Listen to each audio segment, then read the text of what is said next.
what happens with burn scars alongside those roads when you get a lot of rain? I imagine a lot of rocks come down and so does some mud.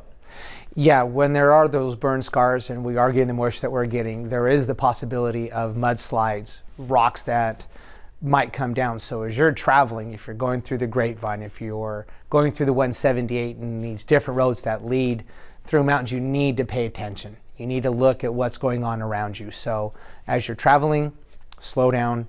Drivers need to limit their distractions inside the car, whether it's music or talking. Just focus on driving, focus on what's going around you, because things can happen pretty fast. As happened in April, there was a boulder that came down on the Grapevine that unfortunately hit a CHP patrol vehicle. But he saw it coming down, tried to avoid it, and things could have been a lot worse. But due to him paying attention and looking ahead, he was able to veer off to the left a little bit, so that way when the boulder did hit the patrol vehicle, it didn't injure him any more than what it could have done. I know when you see probably something like that falling, you probably say, well, let me drive somewhere and make a move to where that thing isn't. I mean, is that why it's just so important to pay attention at all times? Because although you maybe want to make a move to the left or to the right, there's the possibility that there's going to be traffic on the left or the right of you as well. No, exactly. That's why you do need to pay attention to what's to the left of you, what's to the right of you. Because yes, when you see something like that coming, or you see traffic stopping really quick, and then you want to stop or you want to make that turn left or right, you got to know what's next to you, because if you just turn without looking, you're going to end up in a crash and take a situation that may not be as bad and make it a lot worse.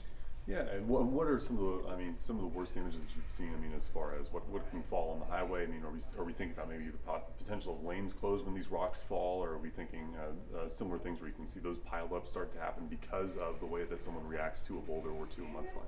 When things like this do happen with mudslides or rocks falling into the road, it depends on the size of the rock. It depends on the severity of the road coverage. So there is the great possibility that the roadway could be closed, lanes, whether it's 1 lane, 2, 3 lanes, or even a full closure. Because when things like this do happen, we contact Caltrans to have them come out and start doing cleanup, getting those boulders out of the road, getting the mud off the lane, so that way traffic can be safe, because that's our main focus, is making sure that the motoring public is safe and that they can get from point A to point B safely. What are the biggest things to know? I mean, if you know that the mud's going to be there and there's maybe warnings that it's going to be there, what are the biggest things to take away and know what you're going to go through when you have to drive through mud? If you're driving through those conditions, or you have to go through that area, first look and see if there's an alternate route that can get you safely around that. If that's the only route that you've got, one, you're going to make sure you got a full tank of gas. Make sure that you've got extra waters, snacks, blankets, because traffic's going to be backed up for quite some time. Make sure that you have got things together inside the car if you've got little ones, to keep them entertained, because it's going to be very challenging for them to be sitting in traffic. Make sure that you are very patient, because crews are definitely working hard to get those lanes cleared up. It's not something that we take lightly. We're trying to get things cleared up as quickly as we can, so make sure you've got a lot of patience. And one thing that I've seen a lot of lately are aggressive drivers, people that will start passing on the shoulder, people that will start honking their horns, flashing their lights. If you come across somebody that's driving that aggressively, let them go. Don't engage in them, because you don't know that person, you don't know what they're going through, you don't know what's happening there, why they're doing or driving the way that they are. So just let them go. Just let them go and let them pass you. But the main thing is be patient, have that full tank of gas in your car and the extra snacks in that, because it could be a while that you're stuck in that traffic. And then as far as rain's concerned too, if it's not going to be mud, it's probably going to be rain on those Right. highways too. What should you know about driving through those conditions too? If you are driving during this time and there is rain and there are these inclement weather conditions, do a quick vehicle check before you go. Make sure that you've got good tires, because tread on tires, especially in weather like this, is very important. If you don't have the proper tread depth, you could be slipping and sliding all over the place. You're not going to be able to stop your car in time. If you have to stop, you're going to slide. And as we all know, when there's water on the road surface, your stopping distance increases by like double. So if you don't have those proper tires, that's going to be even more. So make sure you've got those tires. Make sure your windshield wipers are good, because you want to see what's coming up ahead of you. And if those windshield wipers aren't working, then you're not going to be able to see very clearly. Make sure your lights are good. Just do that quick vehicle check. It can take 5-10 minutes.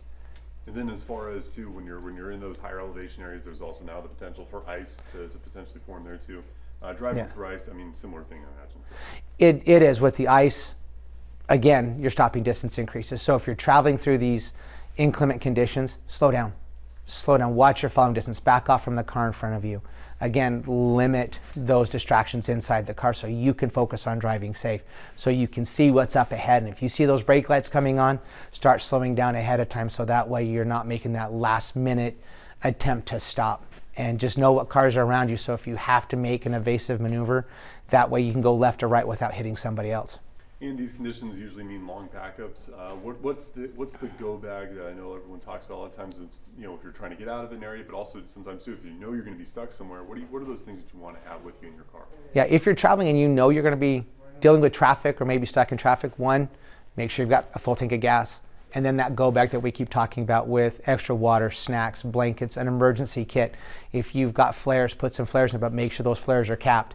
Because if you're trying to prep flares and they're not capped and they hit each other, that could end up in a bad situation for you and your family, and a fire may happen inside the car. So make sure those flares are capped. Have some jumper cables with you, because if you're got that car turned off and you're running the battery and traffic is going again and your battery dies, that way maybe somebody can stop and give you a quick jump so you can be on your way. So those are just some of the little things that you can have with you that can help you on your way. All right, my last question for you. What does the ideal trip look like if you're heading over a mountain pass, whether it's the 58, 178 or the Grapevine, as far as what you should be planning on to reach your destination? The ideal trip through those areas would be that everything's flowing smoothly and that there's no hiccups. But as we all know, we need to prepare for the unexpected. So it's going to be traffic. It's going to be wet roads. So just prepare for the unexpected. Be prepared for that traffic. Be prepared to be stuck in traffic and to have an extended arrival time to your destination. So make sure you're being patient. Make sure you're slowing down. Don't engage those aggressive drivers that are going to be working their way through traffic, that are going to be making those unsafe lane changes and possibly passing on the shoulder. If you come across an incident, don't worry about taking those pictures. Don't worry about looking what's going on around you. Just focus on traffic. Focus on what's ahead of you and to get to that destination safe. And as we always advise, stay buckled up. And I lied, one last question for you. If we're thinking about people who are having too merry a Christmas or too merry a New Year's as far as what they drink and what they ingest, and you notice they're erratic driving on the roads or just erratic driving on the roads in general, what should you do?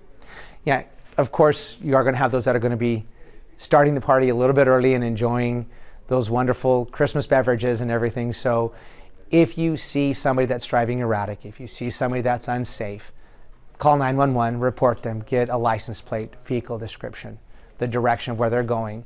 Don't try to follow them. Back off once you get that information. Let those people go. If they're going the same direction that you're going in, just make sure you and your family are safe. Now we have the maximum enforcement period, which does start tonight. We are going to be out there looking for those people that are impaired, those that are not able to maintain their lanes, that are driving unsafe, and get them off the roadway. All right, the pop quiz question, when does the maximum enforcement period run through? The maximum enforcement period starts tonight at 6 o'clock, and it's going to run through, if I'm not mistaken, through Saturday or Sunday till midnight. Gotcha. Awesome. And then is there going to be a new one for New Year's too?